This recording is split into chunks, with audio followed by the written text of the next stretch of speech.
ዝማሬ መሸጋገሪያም አይደለም፣ ዝማሬ ድብርት ማጥፊያም አይደለም፣ ዝማሬ በጣም ያንቀላፉ ሰዎችን የምንቀሳቀስበትም አይደለም። አገልጋይ ከቆየ እስከዛ ድረስ ተብሎ መዝሙር ይዘምራል የሆነ ሰው መጠበቂያው ትክክል አይደለም። አሁን ቃል እንሰማለን፣ አሁን ደግሞ እንጸልያለን፣ በመቀጠል ደግሞ ከከሊ ጋር እግዚአብሔርን እናመልካለን ይሆናልና ስንጸልይ ምን እያደረግን ነበረ? ቃል ስንሰማ ምን እያደረግን ነበረ? ጥያቄ ውስጥ ይገባል ማለት ነው። እግዚአብሔር አብ በልጁ በኢየሱስ ክርስቶስ ሕይወትን ሰጥቻቸው አለው እያለ ሕይወትን ሰጥቶን ግን ሕይወትን እንዳላገኘ ምህረት ተደርጎለት ምህረት እንዳልተደረገለት በኢየሱስ ክርስቶስ በኩል ወደ አብ ቀርበን ወደ አብ ገና በሌላ ሰው ስለመቅረብ ለምሳሌ እኔ በየትኛውም ሁኔታ ውስጥ መዝሙር እሰማለሁ። መዝሙር ሳልሰማ ማልፍበት ጊዜ የለም። ማልፍበት ሁኔታ ግን ያቺ ሞመንት ግን ምን አይነት መዝሙር ነው የምሰማው፣ ምን አይነት መልእክት ያለው መዝሙር ነው የምሰማው የሚለው ሊለያይ ይችላል። መዝሙር ግን ለአንድ ክርስቲያን ወይም ደግሞ ለአንድ አማኝ ጠቀሜታው ምን ያህል ነው ብለህ ታስባለህ? ዝማሬ ቫልዩ ልንሰጠው ይገባል። እኛ በቃ መዝሙር እንደ መሸጋገሪያ ልናየው አይገባም። የሆነም ፕሮግራም ማድመቂያ እንደሆነ አድርገን ልናየው አይገባም። መዝሙር አንዱ እግዚአብሔር የምናመልክበት መንገድ ነው። ከኛ ጋር ህብረት ያላደረጉ ወይም ደግሞ በሃይማኖት ህብረት አንድ አይነት ተመሳሳይ ያልሆነ ግን የኛ መዝሙር የሚያደምጡ የኛ መዝሙር የሚሰሙ እኮ አሉ። ዜማ ይስባል። በቃ ስንሰማ ዋው ይሄ ዜማ ብለን ከዛ ዜማውን ወደን ስንሰማ መልእክት እንሰማለን። በውስጡ ያለው ግጥሙ ደግሞ ያለው መልእክት ደግሞ ያስቀርናል ማለት ነው። ስለዚህ ሰው ከሚሰማው መዝሙር የተነሳ ንስሐ እንዲገባ ያደርጋል፣ የእግዚአብሔርን ፍቅር እንዲያስተውል ያደርጋል፣ የጌታ መምጣትንም ሁልጊዜ እንዲያስብና እንዲያስተውል ያደርጋል። እና መዝሙር ሁልጊዜ ለህይወታችን በጣም ብዙ ጠቀሜታ አለው።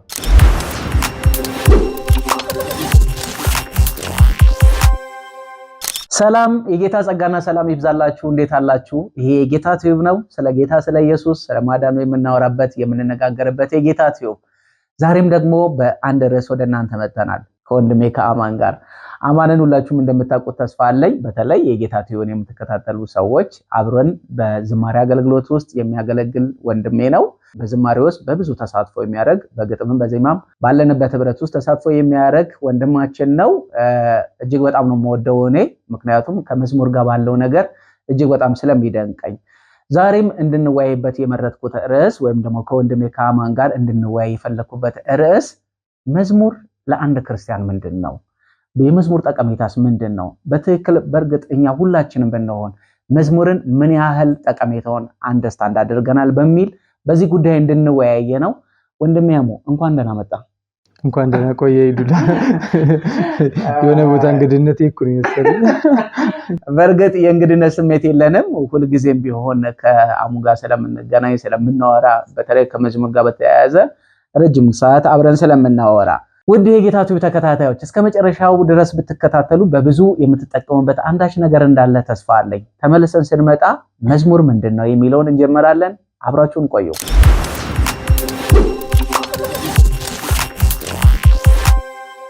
ተመልሰን መተናል። ውይይታችንን እንጀምራለን። እስቲ አስቀድመን መዝሙር ምንድን ነው ከሚለው ነገር እንነሳ። አሙ የላንተ መዝሙር ምንድን ነው? እግዚአብሔር ይመስገን ይሄንንም ጊዜ ስለሰጠን ደግሞ በእንደዚህ አይነት ርዕስ እንድናወራ እንድንወያይ እድል ስለሰጠን እግዚአብሔር እናመሰግናለን። ደግሞ ጸጋው በረዳንና ባገዘን መጠን እኛንም የምንጠቀምበት ደግሞ ሰዎችንም የምንጠቅምበትን ሐሳብ እናወራለን ብለን እናስባለን።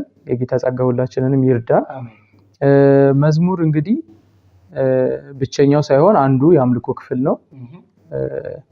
የእግዚአብሔር የሆነውን ሐሳብ ለሰዎች የምናስተላልፍበትም ደግሞ እኛ ዘንድ ያለውን ለእግዚአብሔር ያለንን ፍቅር፣ ለእግዚአብሔር ያለንን ክብር፣ ለእግዚአብሔር ያለንን አምልኮ በዜማ ለእግዚአብሔር የምንሰጥበት አንዱ ለእግዚአብሔር የምንሰዋው መስዋዕት ነው መዝሙር።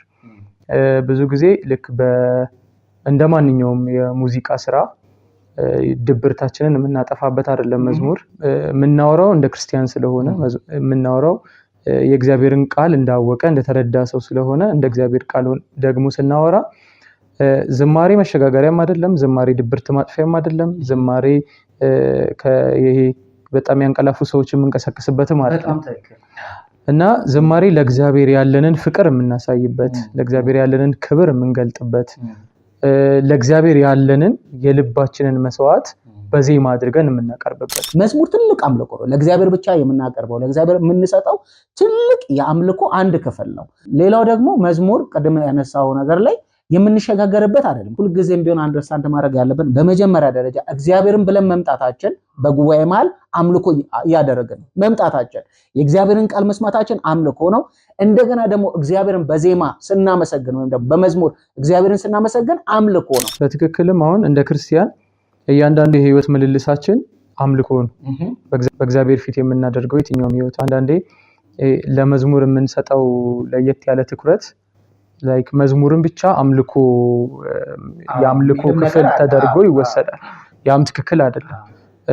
ክርስቲያን በህይወቱ የሚኖረው ኑሮ በሙሉ እግዚአብሔርን በማምለክ ሂደት ውስጥ ነው የሚኖረው። ዝማሬ ደግሞ አንዱ ነው ከዛ ውስጥ እግዚአብሔርን የምናመልክበት። አምልኮ ማድመቂያም አይደለም፣ ግን እግዚአብሔርን የምናመልክበት አንደኛው ዘርፍ ነው።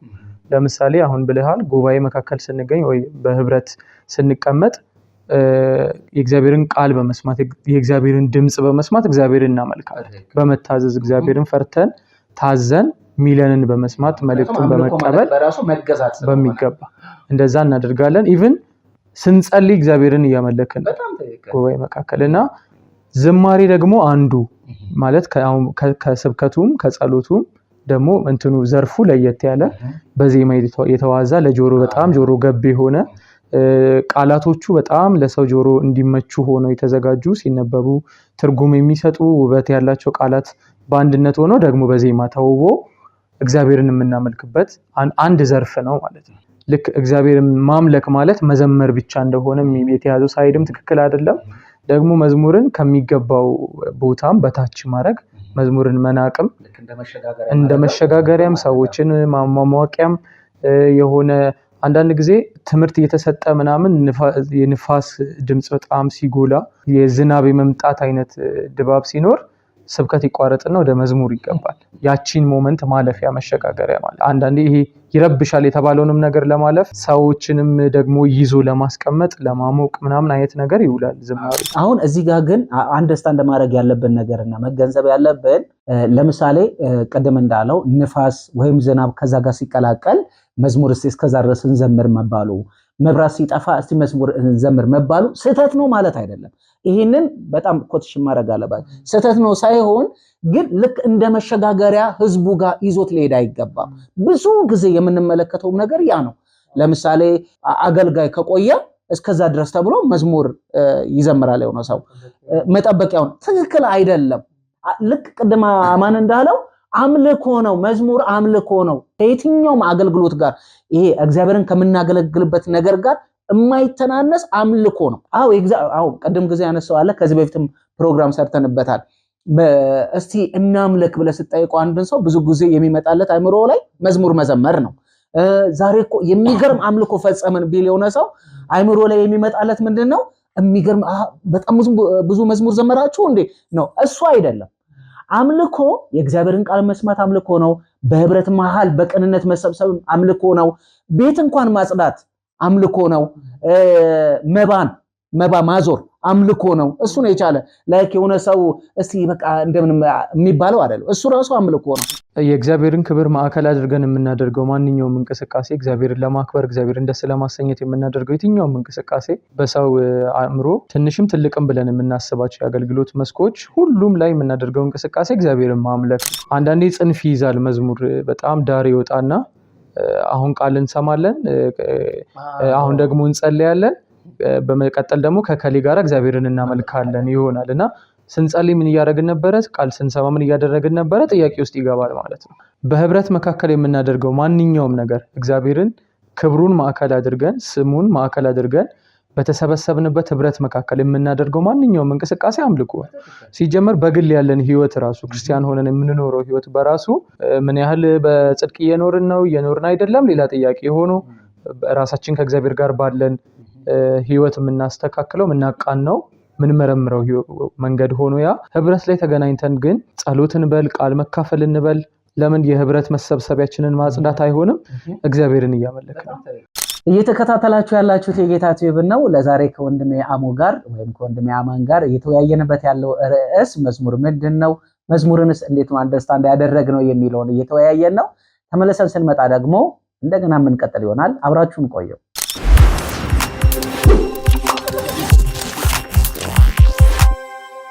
እስቲ አማን አንድ ጥያቄ ልጠይቀ። አንድ ክርስቲያን ደጋግሞ ሊሰማው የሚገባው መዝሙር ምን አይነት ቢሆን የተሻለ ነው ወይስ ምን አይነት መሆን አለበት? አንድ ክርስቲያን የሚሰማቸው መዝሙሮች በጣም ፊልተርድ መሆን አለባቸው ብዬ አስባለሁ። ያ የሚሆንበት ጉዳይ ምክንያቱ ምንድነው? ለምሳሌ እኛ የዳንን ሰዎች ነን፣ ድነናል ብለን የእግዚአብሔርን የማዳን ስራ እውቅና የምንሰጥ፣ እግዚአብሔርን እኛን በልጁ ስለማዳኑ የምናመሰግን ሰዎች ነን። በሌላ አማርኛ ተቀብለናል፣ እግዚአብሔር የሰራውን ስራ ለኛ ያደረገውንና እኛን የተቀበለበትን መንገድ አሜን ብለን የተቀበልን ሰዎች ነን እና ከዚህ የሚቃረኑ መልእክት ያላቸውን ዝማሬዎች ባለመስማት ራሳችንን መጠበቅ አለብን። የመጀመሪያው ፖይንት ያ ነው። ከዛ ውጪ በጣም ደጋግሞ ቢሰማው ጥሩ ነው ብዬ የማስበው አንዳንዴ መዝሙር እንዳለንበት ስሜት እንዳለንበት ሁኔታ ሊወሰን ይችላል። ማለት ደስ ሲለንና የድብርት አይነት ስሜት ውስጥ ስንሆን የምንሰማቸው ዝማሬዎች ሊለያዩ ይችላሉ። ለምሳሌ እኔ በየትኛውም ሁኔታ ውስጥ መዝሙር እሰማለሁ። መዝሙር ሳልሰማ ማልፍበት ጊዜ የለም። ማልፍበት ሁኔታ ግን ያቺ ሞመንት ግን ምን አይነት መዝሙር ነው የምሰማው፣ ምን አይነት መልእክት ያለው መዝሙር ነው የምሰማው የሚለው ሊለያይ ይችላል። ግን እያንዳንዱ የምንሰማቸው መዝሙሮች ለምሳሌ በጣም እግዚአብሔርን ያሳዘነን በመሰለን ጊዜ፣ እግዚአብሔር ሁኑ ካለን ህይወት ውጪ እየተመላለስን ነው ብለን ባሰብን ጊዜ የምንሰማቸው መዝሙሮች ላይ ስፔሻሊ መጠንቀቅ እንዳለብን ይሰማኛል። አንዳንዴ እግዚአብሔር ወርዶ እስከኛ ጥግ ድረስ መጥቶ እንደዛ ነው አይደለ? የባሪያ መልክ አይደል ይዟ ራሱን አዋረደ አይደል የሚለው እስከዛ ውርደት ጥግ ድረስ መጥቶ ነው ያከበረ። አንዳንዴ እግዚአብሔርን ያሳዘነን ሲመስል በቃ እኔ ትቢያ ነኝ እኔ ምንም ምንትምል አይደለሁ ምናምን ብለን በጣም እግዚአብሔር ፊት ለመተናነስ የምናደርገው ሂደት የእግዚአብሔርን የማዳን ስራ የሚቃረን እንዳይሆን በጣም መጠንቀቅ መቻል አለብን። እግዚአብሔር በጣም ንስሐችንን የሚቀበለን አመድ ስንለብስ የሚመስለን ልክ እንደ ቀደመው ኪዳን በቃ እኔ ማንንም አይደለሁም በፊትክ ምንም አይደለሁም ስንል የሚቀበለን የሚመስለንን ነገር ማረም ያለብን ይመስለኛል። ምክንያቱም የአንደኛ ቆሮንቶስ ምዕራፍ 1 ከ26 ጀምሮ ያለውን ሐሳብ ስናይ ወንድሞቼ መጠራታችሁን ተመልከቱ የሚል ቃል አለ። መጠራታችንን ስንመለከት ምንድነው? እንደ ዓለም ጥበበኞች የሆኑ ብዙዎች አልተጠሩም።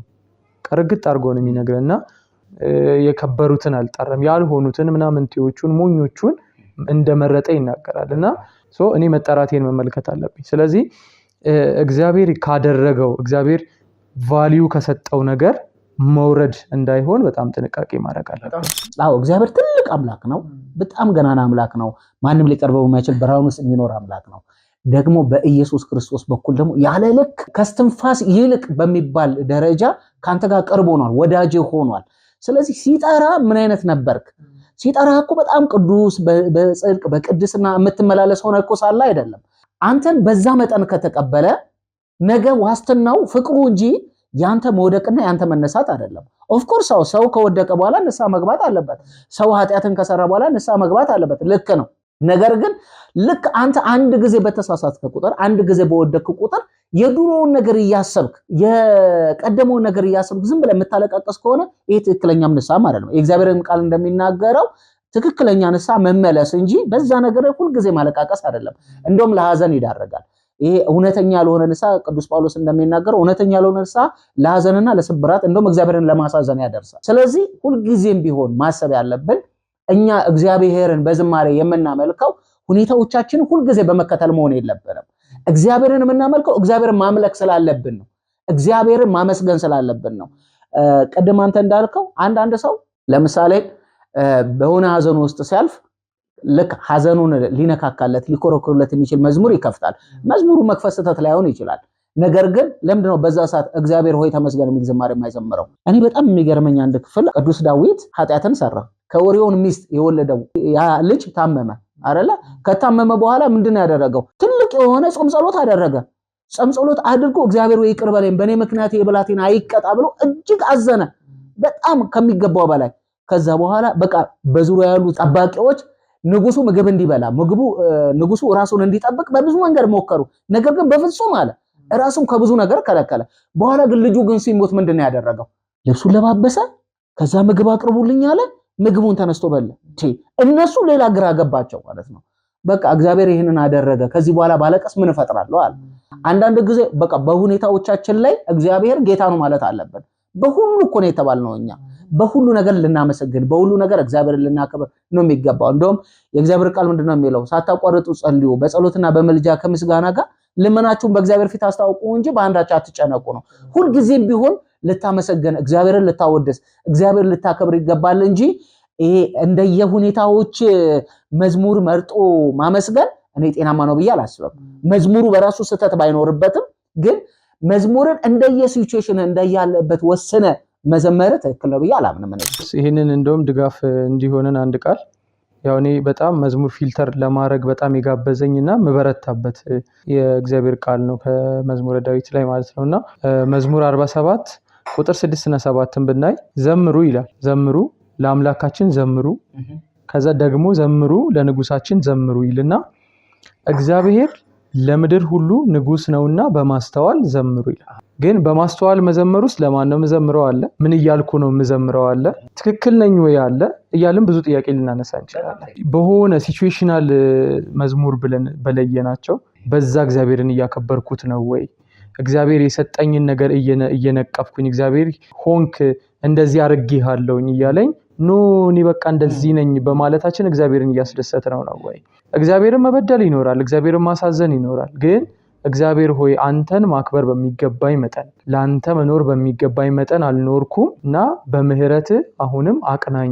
ምክንያቱም ቸር ነው ምህረቱ ለዘላለም ነው ስለሚል ቃል ከምህረቱ በታች እንጂ ከምህረቱ በላይ የሆነ ምንም አይነት ድካም ምንም አይነት ኃጢአት የለም። የእግዚአብሔር ምህረት ሁሉን ስለከደነው ማለት ነው። በየትኛው አይነት ውድቀት በየትኛው አይነት ሐዘን አሁን ውድቀት ጋር በጣም የመጣ ነው እግዚአብሔርን ማሳዘን ትልቁ ይሄኛን ድብርት ውስጥም ምናምን የሚከተን ነገር ስለሆነ እንደ ክርስቲያን ያ ጊዜ ላይ ልናደርግ የሚገባው በእግዚአብሔር ምህረት ለመከደን በእግዚአብሔር ምህረት እንደገና ለመቅናት በምህረቱ በይቅርታው ለመሸፈን እግዚአብሔር ፊት መንበርከክ። በጣም ትክክል። አንዳንድ ጊዜ እንደዚህ ያላስተዋልክም ለምሳሌ እግዚአብሔር አብ በልጁ በኢየሱስ ክርስቶስ ሕይወትን ሰጥቻቸው አለው እያለ ሕይወትን ሰጥቶን ግን ሕይወትን እንዳላገኘ ምህረት ተደርጎለት ምህረት እንዳልተደረገለት በኢየሱስ ክርስቶስ በኩል ወደ አብ ቀርበን ወደ አብ ገና በሌላ ሰው ስለመቅረብ ሁልጊዜ እንደዚህ አይነት ሰዎች አጋጥመው አያውቁ። አንዳንድ ጊዜ በወንድ አንቀጽ የተዘመረ እግዚአብሔር የሚል ቃል ያለበት መዝሙር ሁሉ ፐርፌክት የሚመስለን ጊዜ አለ። አልፏል ያ ጊዜ ብዬ አምናለሁኝ። አሁን ማለት እግዚአብሔር የሚል መዝሙር ሁሉ ውስጡን ገብተን አይተን ነው መዝሙርነቱን ኮንፊርም የምናደርገው ጤናማ መዝሙር ነው ብለን የምንለው እንጂ ስሙ ስለገባበት ብቻ ትክክለኛ መዝሙር ነው ብለን አንቀበልም። ግን አንዳንዴ ባለማስተዋል መዳን በስራ አይደለም፣ መዳን በእምነት ነው፣ በጸጋ ነው የዳን ነው እና በጸጋ ድናችኋል ይላል። በጸጋ ካልሆነ ደግሞ ክርስቶስ በከንቱ ሞቷል ይላል አይደለ? ይሄን ቃል ተናግረን እኮ የትኛው ስራዬ ነው ብለን እኮ እንዘምራለን። በማስተዋል መዘመር ማለት በቃ ይሄ ነው። የት ነው እኔ አሁን እግዚአብሔር የሰጠኝ ፖዚሽን የት ነው? ትላንት ማነኝ? ምንም የተለየ ነገር የለኝም። ደካማ ነኝ፣ ምንም የማልጠቅም ነኝ። የማልጠቅመውን ነው እግዚአብሔር ያነሳኝ በልጁ ህይወት የሰጠኝ እና እግዚአብሔር የሰጠኝ ቦታ የቱ ጋር ነው? ስዘምር እዛ ጋር ሆኜ ነው የምዘምረው እና ያለሁበትን ቦታ በትክክል ማረጋገጥ መቻል አለብኝ። በእርሱ ስራ በአንዱ መንፈስ ወደ አብ መግባት አለንና ሚል ቃል አለ። አለን በቃ ታንጀብል የሆነ እኮ ማረጋገጫ ነው። በመንፈስ ማህተም የታተመ ነገር እኮ ነው እና ያንን ይዘን የት ይሆን መግቢያ የሚል መዝሙር ቆመን የምንዘምር ከሆነ እያስተዋልን አይደለም። ማናስተውለው ምኑን ነው?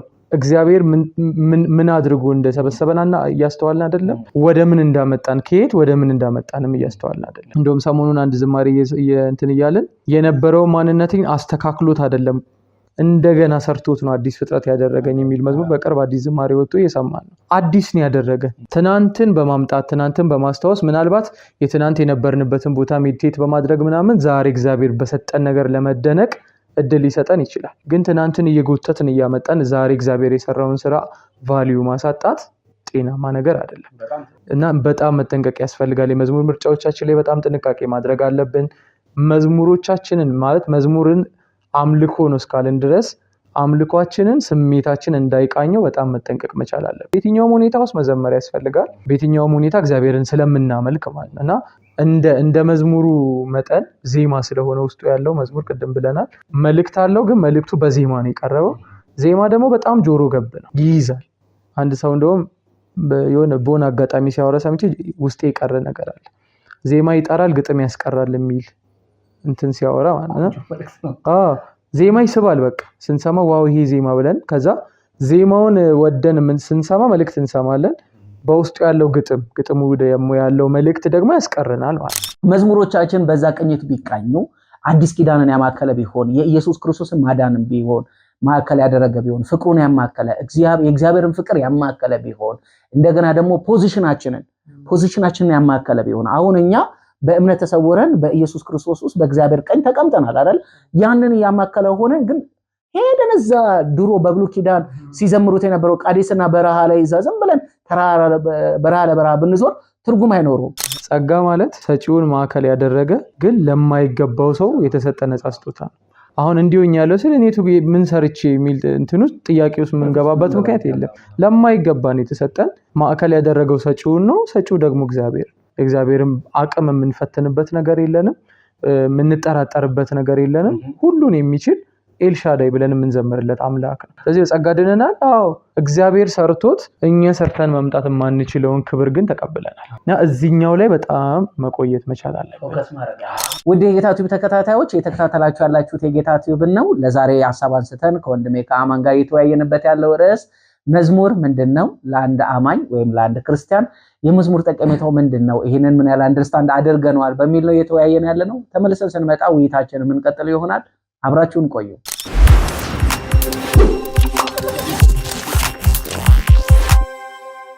መዝሙር ግን ለአንድ ክርስቲያን ወይም ደግሞ ለአንድ አማኝ ጠቀሜታው ምን ያህል ነው ብለህ ታስባለህ? ምንም ጥያቄ የለውም። የመጀመሪያው እስካሁን ስናወራበት የመጣ ነው ሐሳብ አለ።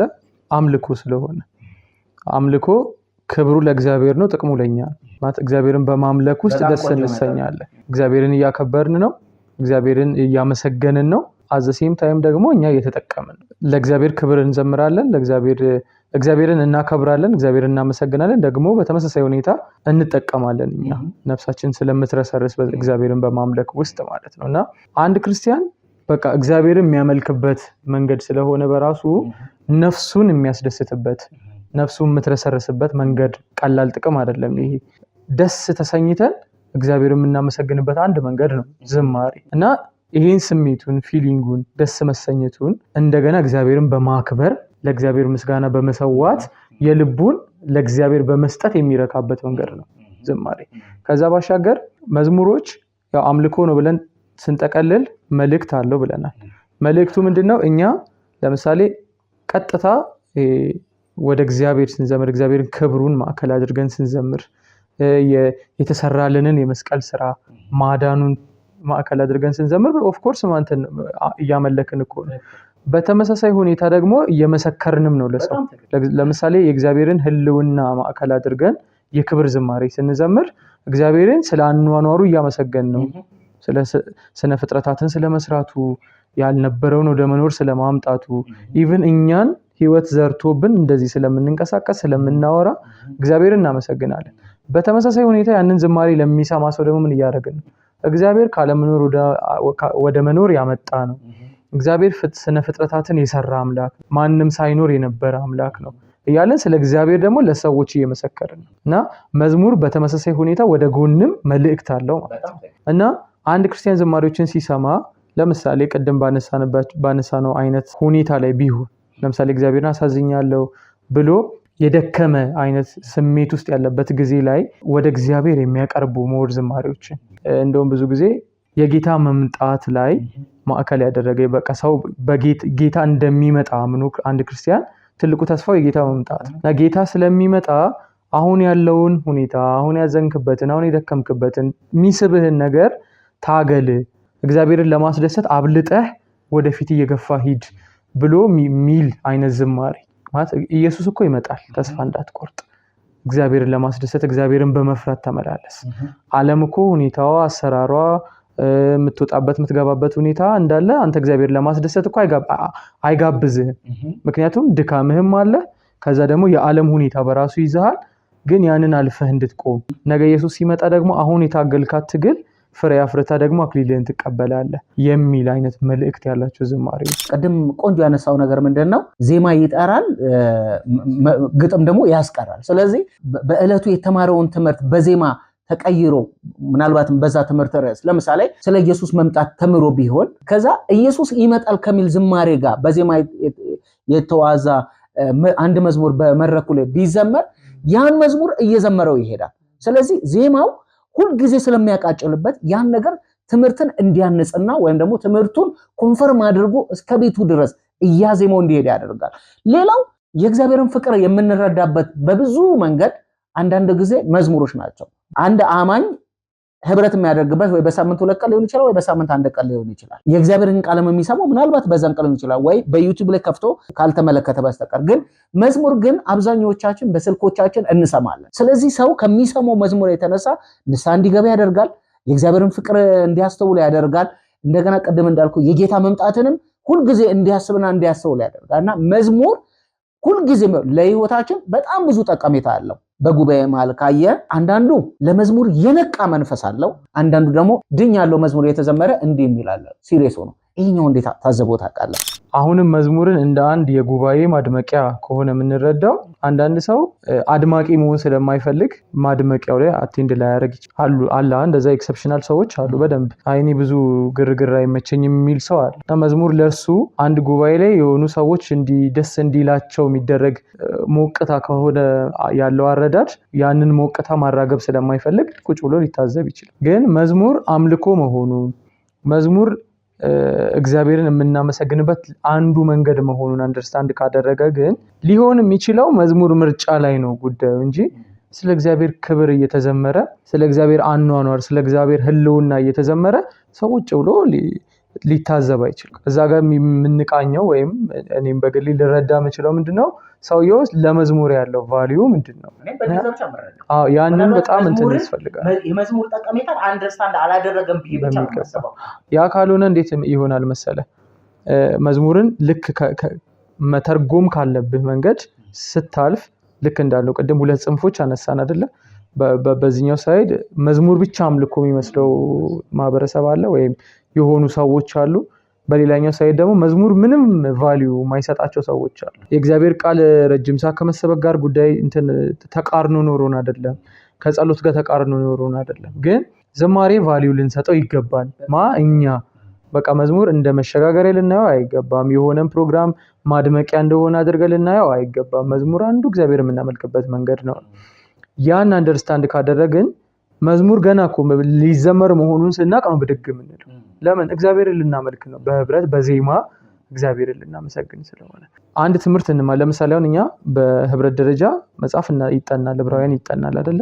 ዕብራውያን እየተጠና ምናልባት መዝሙሩ ሜንሽን ብናደርግ በሰማያት ያለፈ ትልቅ ሊቀ ካህን የሚል አንድ ዝማሬ እና ዕብራውያንን እናጠናበታለን። በአንድ መዝሙር 6-8 ሳምንት የተማርነውን ትምህርት አንድ ዝማሬ ውስጥ እናገኛለን። ያ ምንድነው? በደንብ እየተማርን የመጣነውን ነገር አይምሮአችን ውስጥ በደንብ ሜዲቴት እንድናደርግ ይረዳናል። የመቀመጥ ነገሩን የመረዳት አቅማችንም ይጨምራል። ዜማ ተጽዕኖ ስላለው መዝሙር መልእክት አለው ስላልክ በመልእክቱ ውስጥ ያለው ጤናማ የእግዚአብሔር ቃል ይሁን እንጂ መዝሙር ሁልጊዜም መዝሙር ነው። ግን ስለ ሊቀ ካህናት ረጅም ሰዓት ተምረን ወጥተህ እግዚአብሔር እረኛዬ ነው የሚል መዝሙር በዘመር ትምህርቱን ላያንጸው ወይም ደግሞ ትምህርቱን ላያትም ይችላል።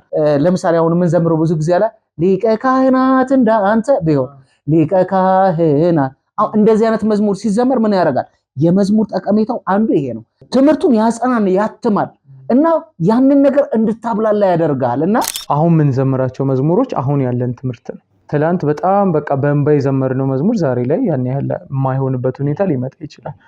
እንደዚህ ማለታችን ትክክል አይደለም ምንልበት ጋር እንመጣለን። ለምን? በእግዚአብሔር ቃል ሙላት ዕለት ስለሚታደግ መዝሙር የሚመነጨው ከቃል መረዳት ስለሆነ ቃሉን ከተረዳንበት ስለሆነ ዝማሬያችንን በዛው ልክ ነው እያደገ የሚመጣው መሆንም አለበት። አንዳንድ ጊዜ ትምህርታችን እና መዝሙራችን ማይገናኝበት ጊዜ ይኖራል።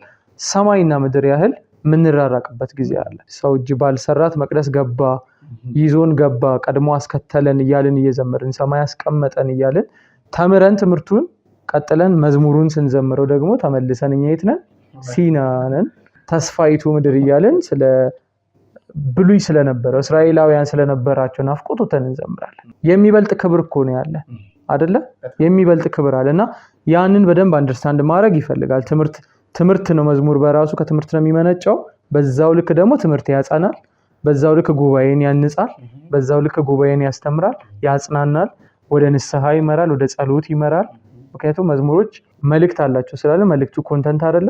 ኮንተንቶቹ ይለያያሉ። ሁሌ የሚዘመረው ሐሳብ ማለት ነው። በጣም በድፍረት መዝሙር ካልሰማው ቆሜ መጸለይ አልችልም የሚል ሰው ይኖራል። ያ ደግሞ ጤናማ መንገድም አይደለም። ማለት ምን ጸልየው ልጅ ስለሆንን ከአባት ጋር ማውራት ስላለብን እግዚአብሔር የኛን ፍላጎትም ስለማያውቅም አይደለም ዜማው ውስጡን ስለሚቀሰቀሰው ይሆናል ሙዚቃ ይሆናል መዝሙሩ ሙዚቃ ይሆናል። እንደዛ ካልሆነ በትክክል መዝሙር ለአንዳንዴ በቃ የመጸለይ አቅማችን ሲዳከም አንዳንድ መዝሙሮች አሉ እኮ በመንበርከክ ወደ ሰማይ መድረስ ከዛ ደግሞ ይገኛል ከአባት መልስ ሲል ትነሳለህ። ስንበረከክ በእግዚአብሔር ፊት ስንበረከክ ሰማይ ነው የሚደርሰው። ከዛስ እግዚአብሔር ይሰማኛል መልስ ይሰጠኛል የሚለውን ብርታት እንደገና ውስጥ ሊቀሰቀስ ይችላል። ያማት ሁሌ መዝሙርን ተንተርሼ ነው የምጸልየው አይነት ልምምድ ውስጥ እንዳንገባ እየተጠነቀቅን ማለት ነው። እና መዝሙር እንዲሁ ለጸሎት ያነሳሳል። ደግሞ በደከመን እግዚአብሔርን ያሳዘነን መስሎን በቃ ከዚህ በኋላ እግዚአብሔር ፊት እኔ ምን አደርጋለሁ ምናምን በምንልበትም ጊዜ ሳብ ሊያረገን ይችላል። ወደ እግዚአብሔር ህልውና እግዚአብሔር ፊት ወደ ጸጋው ዙፋን ፊት ወደ መቅረብ ሊያመጣን ይችላል። ምክንያቱም ምህረት እንድንቀበል ወደ ጸጋው ዙፋን ፊት እንድንቀርብ ማለት ነው። ቃሉም ስለሚያበረታታን ወደዛ ያመጣናልና ዝማሬ እንደዚህ አይነት ጥቅሞች አሉት። ውድ የጌታ ቲዩብ ተከታታዮች እየተከታተላችሁ ያላችሁት የጌታ ቲዩብ ነው። ለዛሬ ሐሳብ መርጠን የተወያየንበት ያለው ርዕስ ስለ መዝሙር ነው። በእርግጠኝነት በብዙ እየተጠቀማችሁበት እንደሆነ ተስፋ አለን። አብዛኛው መዝሙሮቻችን በምን መልእክት ላይ የተቃኙ ናቸው ወይስ በምን አይነት መልእክት የተቃኙ ቢሆኑ ናቸው ሞር የተሻለ የሚሆነው በተለይ ለክርስቲያን? ከቅርብ ጊዜ ወዲህ ተስፋ እየሰጠን የመጣ ነገር አለ፣ የማንክደው ነገር አለ። ከዛ በፊት በነበሩ ጊዜዎች ግን ኢቭን በቃ ሳንጨነቅ የምንዘምራቸው መዝሙሮች አልነበሩም። በጣም እንደውም ካንተ ጋር ብዙ እድል አለን እንደዚህ በአገልግሎትም በእንዲህ ስንገናኝም የሆነ መዝሙር ዋው በቃ እግዚአብሔር ክብር መዝሙር ብለን ስንጀምር ታቹ ሌላ ነው አይገኝም እና በጣም እንቸገር ነበር ስፔሻሊ ከኮንቴክስት አንፃር።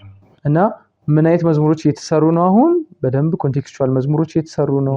አውድ ያላቸው መዝሙሮች፣ አንድ መልእክት ላይ የተቃኙ መዝሙሮች፣ በደንብ ዲፕ የሆነ መልእክት የሚያስተላልፉ፣ ስለ እግዚአብሔር ክብር ነው ክብሩ ላይ ብቻ የሚያቆዩ፣ ስለ መስቀሉ ስራ ነው መስቀሉ ስራ ጋር የሚያቆዩ፣ በደንብ አንደርስታንድ እንድናደርግ የሚያደርጉን ማለት ነው። እንደዚህ አይነት መዝሙሮች በደንብ እየተሰሩ እየመጡ ነው። እግዚአብሔር ጸጋ እንዲያበዛ ለሁሉም እንጸልያለን። እግዚአብሔርንም ስለዚህ እናመሰግናለን።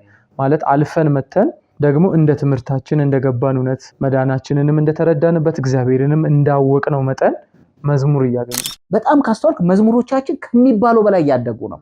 አዎ በእርግጥ ከሚባለው በላይ ስንል በእርግጥ በእኛ መረዳት መጠን ነው ከምንጠብቀው አንፃር ሞር እያደገ ነው። እግዚአብሔር ይባርካቸው። በግጥምና በዜማ ለሚሰሩ ሰዎች ግጥሞቻችንም ዜማዎቻችን በጣም እያደጉ ነው። በዚህ ውስጥ አንተም ተሳትፎ እያደረክ እንደሆነ ስለማወቅ ማለት ነውና መዝሙሮቻችን ከቅርብ ጊዜ ሁሉ እጅግ በጣም ያደጉ ናቸው።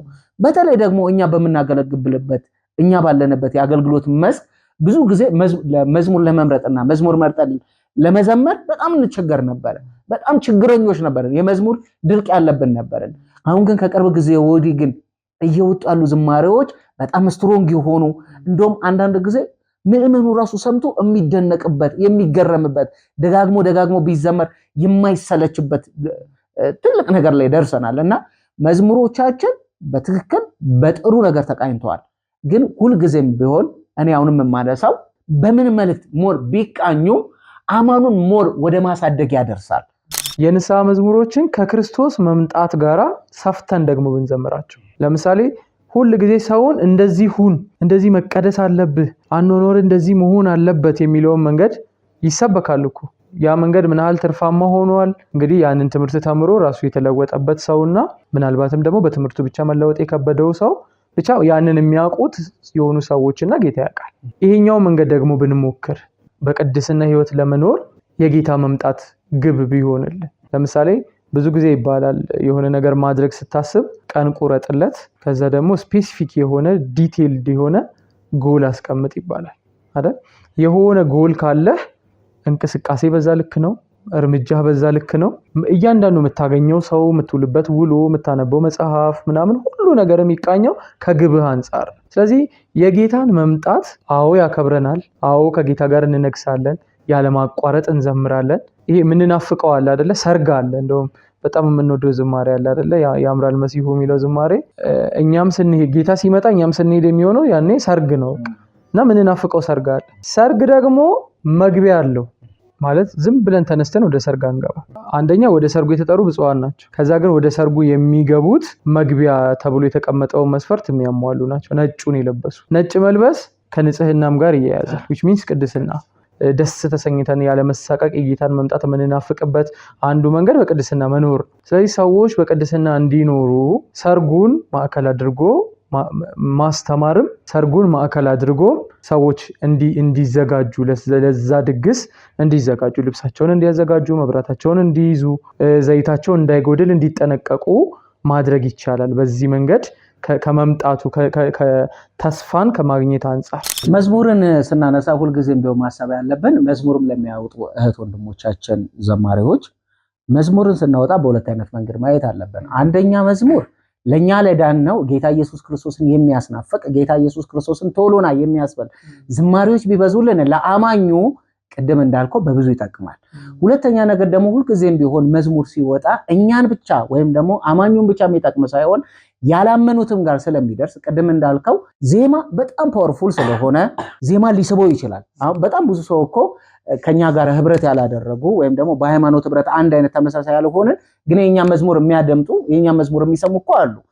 ዜማው ስለሚጠራቸው ዜማው ጠርቷቸው ግጥሙ ሊያስቀራቸው ይችላል። ስለዚህ ዘማሪዎቻችን መዝሙርን ሲያወጡ የመጀመሪያው ነገር የመስቀሉን የማዳን ሥራ አጉልቶ የሚያሳይ የጸጋውን ክብር ባለጠግነት አብዝቶ የሚያሳይ የኢየሱስ ክርስቶስ የማዳን ሥራ አብዝቶ የሚያሳይ ሰው በምን አይነት መንገድ እንደወደቀና እግዚአብሔር በኢየሱስ ክርስቶስ የሰው ልጅ እንዴት እንደታደገው የሚያሳይ የኢየሱስ ክርስቶስን የማዳን ሥራ የሚያሳይ እንደነዚህ አይነት ዝማሬዎች ሲበዙ መልእክቶቹ የጠነከሩ ሰውን ወደ እግዚአብሔር የሚያስጠጉ የሚያቀራርቡ ዝማሬዎች በበዙ ቁጥር እኛ ቀደም እንዳልኩክ የሚወጣው ዝማሬ እኛ ጋር ብቻ ይደርሳል ማለት አይደለም፣ ብዙ ቦታ ጋር ይደርሳልና ሰው ዜማው ጠርቶት እኔ እኮ ስለ ኢየሱስ ከነበረኝ ግንዛቤ እኮ ሌላ ነው፣ እግዚአብሔር እኔን በኢየሱስ ክርስቶስ እንዲተቀብሎኛል እንዲል እንደኔ አይነቱን እግዚአብሔር ይፈልጋል እንዲል የሚዘመረው ዝማሬ በጣም ልንጠነቀቅ ይገባል፣ ሁልጊዜም ቢሆን ማለት ነው። ግን እኛ መዝሙር ስንል ግን ሁልጊዜም ቢሆን የጌታን ማዳንን ማዕከል ማድረግ አለበት። ለአማኝ ደግሞ ለኛ በክርስቶስ ኢየሱስ አምነን ለታነጽነውና ለቆየነው ደግሞ ወይም ደግሞ በክርስቶስ አምነን ላለነው ደግሞ ጌታ ኢየሱስ ክርስቶስን የሚያስናፍቅ ዝማሬ ቶሎና እንድንል የሚያስገድደን በጽድቅና በቅድስና እንድንመላለስ የሚያደርገን ኢየሱስ ክርስቶስን የሚያስናፍቁ ዝማሬዎች ሊበዙልን ይገባል። አንዳንዴ የህይወት መዝሙር የሚባሉ መዝሙሮች አሉ። የህይወት መዝሙር ማለት እግዚአብሔር አሁን በምድር ባለን ህይወት ያደረገልንን ነገር የሚዳስሱ ማለት ነው። ምክንያቱም እግዚአብሔር በምድርም የሚያኖረን እኛ በየትኛውም ሁኔታ ውስጥ ከእግዚአብሔር ፈቃድ ውጪም ከእግዚአብሔር አቅም ውጪም የምንኖር ሰዎች ስላይደለን በምድር የሚኖረን ማንኛውም ስኬትም በእግዚአብሔር እርዳታ ነው የሚሆነው። ሁሉን ለእግዚአብሔር ክብር ነው የምናደርገውና እንደዚህ አይነት ዝማሬዎች ሲሰሩ ጥንቃቄ መደረግ ያለበት ስፔሻሊ አሁን ያለን መረዳ ልክ ስላልሆነ ልክ አይደለም ብዬ አምናለሁ። የህይወት መዝሙር የሚባሉት ላይ እኛ ያለንበትን ድካም ማስታወቂያ መስራት ማለት የህይወት መዝሙር ማለት አይደለም። ማለት ሰነፍ ነኝ፣ ደካማ ነኝ። ኦፍ ኮርስ የእግዚአብሔር ቃል ደካማ እንደሆነ በደንብ አድርጎ ይነግረናል። ያንን ለማየት ኤፌሶንን ምዕራፍ 2ን ራሱ ብናነበው አንዷን ምዕራፍ ደካሞች መሆናችንን እግዚአብሔርን ማስደሰት የማንችል መሆናችንን በደንብ ቃሉ አስረግጦ ነግሮናል። ከዛ ግን ክርስቶስ ገብቷል መሃል ላይ። ያንን መረዳት መቻል አለብን። ክርስቶስ መሃል ሲገባ ብዙ ነገርን ይቀይራል። ህይወታችንን የሚዳስሰው ነገር እንደው መዳናችንን መዘመራችን በራሱ የህይወት መዝሙር ነው።